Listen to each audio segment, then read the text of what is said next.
In both the cases, Q is same. By R2 will be equal to rho L1 distribution of mass. That the surface area larger will be the sound. It gives A minus 4 and Z minus 2. In case of alpha emission,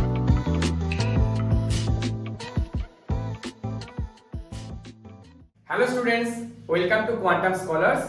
Today we will discuss few important competency focused questions based on ICSE 2025 board examination. Now let us solve the first question. An element P emits one alpha particle and two beta particles consecutively to form an element Q. Now number A, show all the transformations by means of equations only. So we have to show all the transformation by means of equations. And number B, what are P and Q called? So let us solve the first part A. We take the nucleus P and in the first case one alpha particle is emitted. So minus alpha, it gives A minus 4 and Z minus 2. In case of alpha emission, we know that mass number decreases by 4 and atomic number decreases by 2 units. Now, two beta particles are emitted consecutively. So, what the nucleus will become? P A minus 4 Z minus 2. Two consecutive beta particles are emitted. So, now the new nucleus Q will become A minus 4 Z minus 2 plus 1. And in the next case plus 1. We know in case of beta emission the mass number remains same and atomic number increases by 1. So here there are two beta emission. So Z minus 2 plus 1 and in next case plus 1. So the nucleus Q will become A minus 4 and Z minus 2 plus 2, that is Z. Okay. So the final answer will be Q A minus 4 Z. What was the original nucleus?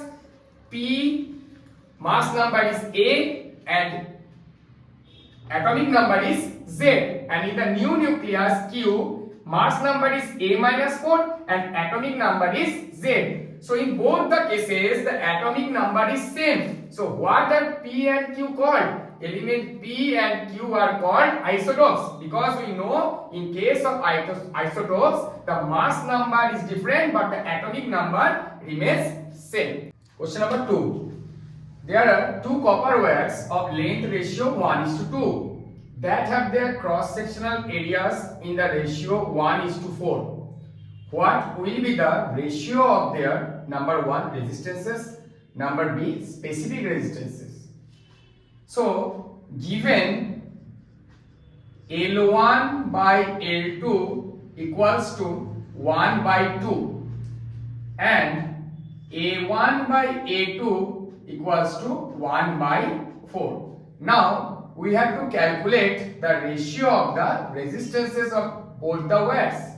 We know R equals to rho L by A. So, R1 will be equal to rho L1 by A1 and R2 will be equal to rho L2 by A2. So R1 by R2 will be equal to rho L1 by A1 multiplied by A2 by rho L2. That is rho and rho get cancelled. L1 by L2 into A2 by A1. So L1 by L2 is 1:2 and A2 by A1. A1 by A2 is 1:4. So A2 by A1 is 4:1. So the ratio will be 2:1. So R1 is to R2 equals to 2:1. Part B, ratio of specific resistances. We know specific resistances rho 1 by rho 2 equals to 1:1 for same material. Here there are two copper wires of same material. Actually copper, there is only copper, so material is the same. So resistivity is also same. Therefore, ratio of their specific resistances is rho 1 by rho 2 equals to 1:1. Question number 3. Two metals A and B have their specific heat capacities in the ratio 2:3. If they are supplied the same amount of heat, then number A, which metal will show a greater rise in temperature if their masses are same? Number B, calculate the ratio in which their temperature rise if the mass ratio of metal A and B is 3:5. Now, let us solve the first part. We know Q, amount of heat, equals to mc delta T, where C is the specific heat capacity and delta T is the temperature rise. So here in first case for metal A, Q equals to m into specific heat capacity of metal A into delta TA. In next case, Q equals to m Cb delta Tb. In both the cases, Q is same. So m Ca delta Ta equals to m Cb delta Tb. M gets cancelled. Now delta Ta by delta Tb equals to Cb by Ca. So Cb by Ca, the ratio is 3:2. Actual the heat capacity ratio is 2:3, but here Cb by Ca is 3:2. So temperature ratio Ta by Tb is also 3:2. So first case the answer will be 3:2. Now number 2, calculate the ratio in which the temperature rise if the mass ratio of metal A and B is 3:5. In the next case, in part B, it is given mass ratio Ma by Mb equals to 3/5. So Ma Ca delta Ta equals to Mb Cb delta Tb. Therefore, delta Ta by delta Tb equals to Mb Cb by Ma Ca. So Mb by Ma by Mb is 3:5. So Mb by Ma is 5:3. Ca by Cb is 2:3. So Cb by Ca is 3:2. So 3 gets cancelled. So the required answer will be 5:2. And now here see, in the first case you have to find that which metal will show greater rise in temperature. So here you can say that delta Ta equals to 3/2 delta Tb, that is 1.5 delta Tb. So therefore metal A will show a greater rise in temperature. So these are the two solutions. Now let us solve question number 4.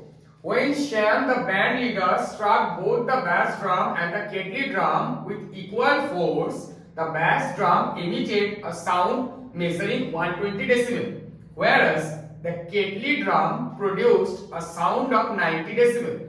Explain this discrepancy in the loudness.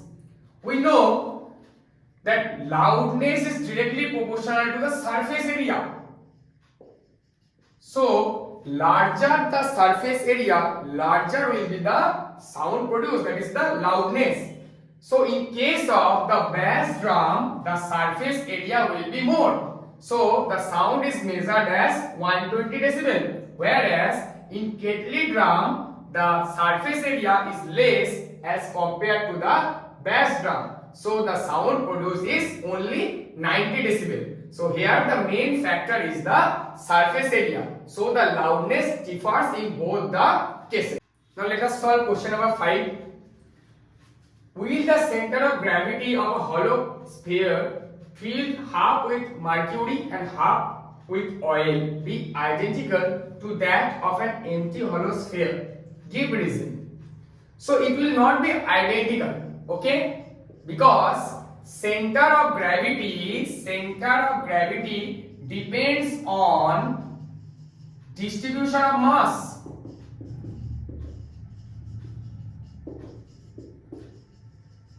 So it will shift towards the Mercury side. Okay. Now this is the last question for today. Stay tuned for further update.